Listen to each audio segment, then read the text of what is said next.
Assalamualaikum warahmatullahi wabarakatuh. Haskell Dinis, Vika Telmaya, Haskell Dinis.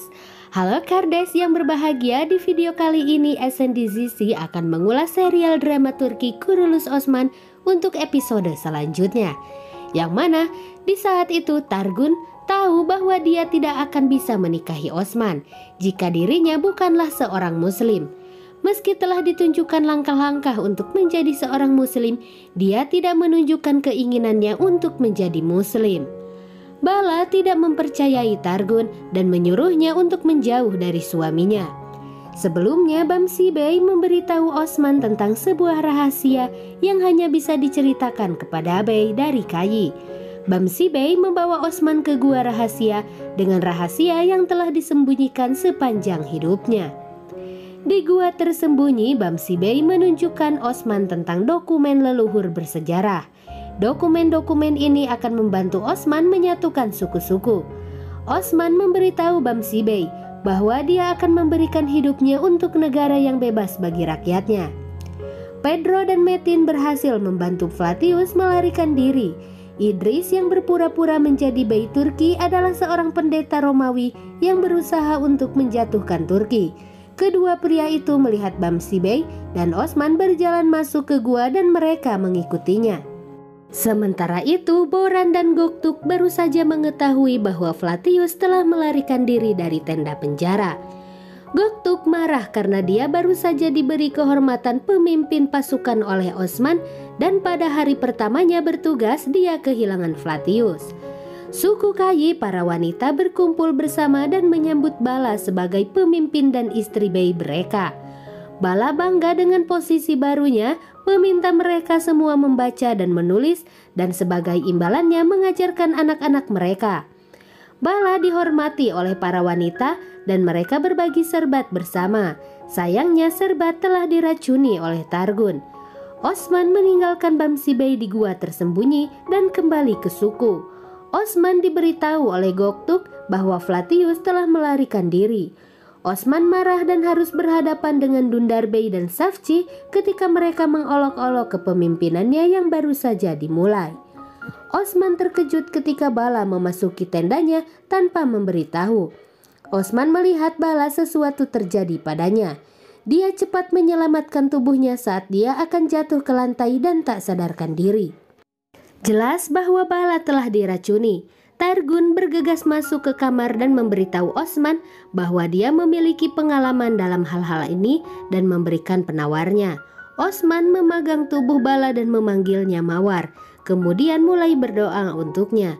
Bala sadar kembali setelah meminum penawarnya. Targun Hatun juga menunjukkan bahwa dia bersyukur bahwa Bala telah selamat. Tetapi jauh di lubuk hatinya, dia berharap Bala meninggal. Osman ingat Targun dahulu pernah memperlihatkan racun pemberian Ayah Nikola untuk meracuni Dewan Bey. Osman menatap mata Targun dan memerintahkan Targun untuk dikurung di tenda penjara. Sementara itu, orang-orang bersenjata telah memeriksa isi gua yang tersembunyi. Mereka mengira hanya ada seorang lelaki tua di dalamnya, tetapi mereka dikejutkan oleh Bamsi Bey yang marah karena tempat perlindungannya telah dimasuki. Bamsi Bey tidak membiarkan mereka meninggalkan gua hidup-hidup. Tetapi Bamsi Bey menderita cedera di lengannya dengan bantuan Serkutai dan Abdurrahman Ghazi. Relik suci diangkut kembali ke suku. Bala sakit tetapi Osman tidak meninggalkannya di sampingnya. Beruntung dia masih hidup. Tetapi Osman melihat jauh ke dalam matanya. Dia tidak dapat memberinya pewaris yang merupakan keinginan terbesarnya. Dia mengatakan kepada Bala ingin menunggu sampai mereka memiliki anak bersama. Bala tidak bisa berpikir positif seperti Osman akan prediksi tersebut. Dan jika memiliki ahli waris, tidak ada yang perlu melenyapkan dirinya. Dan tidak mengkhawatirkan tentang pewaris, tetapi hanya memikirkan cinta mereka. Malam itu saat Osman mengangkat busurnya, dia memikirkan peristiwa terjadi hari itu dan ada pekerjaan besar telah menantinya. Osman mendapatkan kabar bahwa Dundar Bey telah bertemu dengan Ayah Nikola secara rahasia. Berita ini membuat marah Osman karena dia melihat bahwa Dundar Bey masih ingin menjadi Bey dari Kayi dan bersiap untuk mengkhianati rakyatnya. Targun dibawa menemui Osman. Targun mengaku bahwa Osman mencintainya dan ingin Osman menikahinya, tapi takut Osman akan menolaknya. Tapi Osman mengatakan bahwa hanya ada satu cinta dalam hidupnya, dan dia adalah Bala. Dia telah menyegel cintanya dalam dirinya selamanya. Targun sekarang merasa bahwa cintanya telah ditolak oleh Osman. Dia iri dengan keinginannya untuk menjadi istrinya. Penuh emosi, dia mengatakan bahwa dirinya berharap tidak memberi Bala penawar racun. Dia menyesal memberikan penawar tersebut. Osman memberi pelajaran dan berkata, jika Targun bukan seorang wanita, dia akan melenyapkannya. Osman mengasingkannya bersama ayahnya dari suku Kayi. Goktuk yang telah melihat apa yang sedang terjadi menjadi sasaran kemarahan Osman.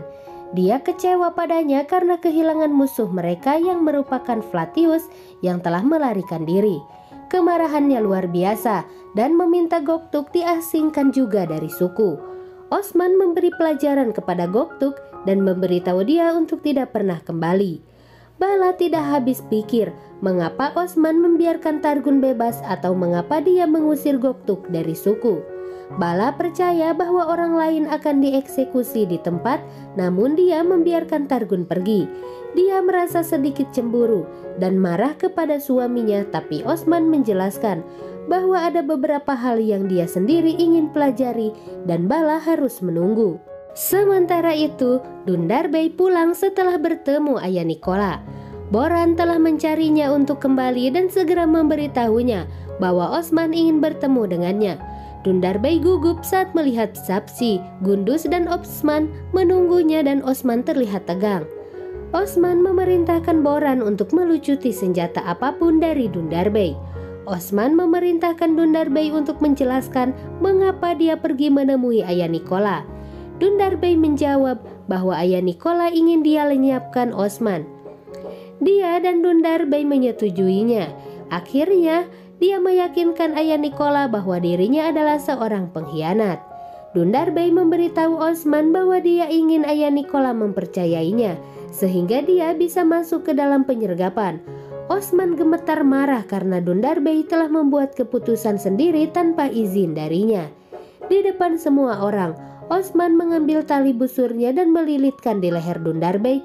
Dia bersumpah bahwa tidak akan ada pengkhianat dalam sukunya dan memperingatkan semua orang bahwa untuk memberitahu segalanya di masa depan dan tidak akan ada rahasia. Bamsibei kembali ke suku dalam keadaan terluka, tetapi dengan relik sucinya yang berharga aman di tangannya. Bamsibei memberitahu Osman bahwa ada pengkhianat dalam suku yang mengetahui bahwa Osman Bey dan Bamsibei pergi ke tempat rahasianya dan menyuruh orang-orang bersenjata mengikutinya. Bamsibei mengambil kesempatan ini untuk memberi Osman kehendak terakhir wasiat ayahnya. Osman merasa bangga dan membaca bahwa Ertugrul menyerahkan relik kepadanya dan mempercayainya. Di akhir wasiatnya, Ertugrul memerintahkan Osman untuk menikahi wanita lain agar dia bisa memiliki ahli waris. Kedua orang Romawi, Pedro dan Metin, menyamar bertanya-tanya di sekitar suku Kayi dengan cukup bebas tanpa ada yang curiga terhadap mereka. Osman telah berteman dengan mereka dan Osman mengira bahwa mereka adalah pedagang dan memberi mereka sebuah toko di Sogut untuk menjual barang-barangnya. Sementara itu, Dundarbei marah dan malu dengan hukuman yang diberikan keponakannya kepada dirinya. Dipenuhi dengan balas dendam terhadap Osman, dia membahas rencananya dengan istrinya untuk meminta pengampunan. Sehingga bisa tetap dekat dengan Osman akan tampak seperti domba berbulu serigala. Dundarbei mengatakan kepada istrinya bahwa dia harus melakukan hal yang sama dan ketika waktunya tepat dia akan mengambil busur dan melilitkannya di leher Osman dan menjeratnya. Malam itu pada jamuan makan malam khusus yang diselenggarakan oleh Osman, Dundarbei meminta Osman untuk memaafkannya. Osman menerima permintaannya untuk dimaafkan dan mengatakan kepadanya bahwa itu tidak akan terjadi lagi. Makan malam dirancang untuk mengakhiri pertengkaran dalam keluarga. Bala cukup pulih untuk duduk saat makan malam. Ini adalah pertama kalinya keluarga itu makan roti bersama tanpa amarah atau pertengkaran. Mereka semua sepakat untuk berusaha bersama. Osman diberitahu bahwa orang-orang bergerak melintasi menuju barat. Osman menyebut mereka orang bijak. Orang-orang akan menciptakan kota baru madrasah. Osman menganggap bahwa madrasah adalah kebutuhan negara bagian baru dan dia membuat Anda percaya bahwa dia mungkin saja menciptakan negara Turki pertama. Osman memberitahu saudara-saudaranya bahwa sebelum hal lain dia akan mengambil kastil Inegol. Ini adalah tugas yang sulit karena sangat dibentengi. Dia harus membujuk teman-teman ayahnya yang semuanya merupakan bey untuk bergabung dengannya. Bamsi Bey dan Serkutai menjadi cukup dekat. Serkutai memperlakukan Bamsi Bey seperti figur ayah. Bamsi Bey memberitahu Serkutai bahwa dia akan melatihnya menjadi Bamsi Bey berikutnya untuk bertarung bersama Osman. Serkutai menerima tantangan itu. Osman memerintahkan Safci untuk bertemu dengan ayah Nikola dan mengatakan kepadanya bahwa dia ingin berdamai. Tujuannya adalah untuk memancing ayah Nikola keluar dari kastil Inegol. Bayhoka bertanya pada Osman apakah dia bisa bergabung dengannya. Dia sangat muda tapi Osman akan memberinya izin jika ibu dan ayahnya setuju. Ayah Nikola dan dua orang Romawi yang menyamar Pedro dan Metin membuat rencana untuk melenyapkan semua bey saat mereka melakukan perjalanan ke Sogut untuk pertemuan dengan Osman pada hari berikutnya. Tujuan pertemuan adalah untuk menyatukan mereka, mengirim Plautius untuk melenyapkan semua bey sebelum mereka bisa menghadiri pertemuan. Plautius meninggalkan seorang anak kecil, meminta untuk menceritakan kepada Osman tentang kisah apa yang terjadi ketika anak itu tiba. Di Sogut, Osman tiba disambut dengan ucapan panjang umur Osman Bey dan selamat datang. Dari penduduk desa, Osman menjanjikan mereka kemakmuran. Tailak Arslan bergabung dengan Osman dan pasukannya di bazar di Sogut. Tailak mengatakan dia siap bergabung untuk menaklukkan kastil Inegol. Osman memperhatikan bahwa tidak banyak bey di bazar. Kemudian mendengar tangisan seorang anak kecil sambil membawa ayahnya yang sudah meninggal ke bazar. Bocah kecil itu memberitahu Osman bahwa ayahnya dilenyapkan saat sedang dalam perjalanan untuk bergabung dengan pertempurannya. Kedua orang Romawi yang menyamar saat itu juga berada di bazar di toko baru mereka yang diberikan oleh Osman. Pedros membungkuk dan berbisik kepada Metin bahwa Osman belum melihat apa-apa. Seperti yang diprediksi Pedro, sebuah gerobak penuh dengan jasad bey memasuki bazar. Jelas bagi Osman bahwa mereka telah dikhianati sekali lagi oleh seseorang yang tentunya berada di suku mereka. Ada catatan yang diselipkan di gerobak kayu. Catatan tanpa pengirim berbunyi bahwa ini baru permulaan dan akan terus berlanjut sampai setiap orang Turki lenyap. Jawaban Osman untuk catatan itu adalah bahwa dia akan membalas dendam untuk setiap bey yang telah dilenyapkan. Mereka adalah teman ayahnya. Dia bersumpah akan ada darah atau namanya tidak bisa disebut putra Ertugrul Bey sejati. Dan sahabat Kardais, itulah tadi serial drama Turki Kurulus Osman yang tentunya akan tayang untuk episode selanjutnya. Jadi jangan lupa untuk selalu saksikan serial ini hanya di televisi kesayangan Anda, Net TV. Baiklah, terima kasih atas kebersamaan Anda dalam video kami kali ini. SNDCC pamit, wassalamualaikum warahmatullahi wabarakatuh.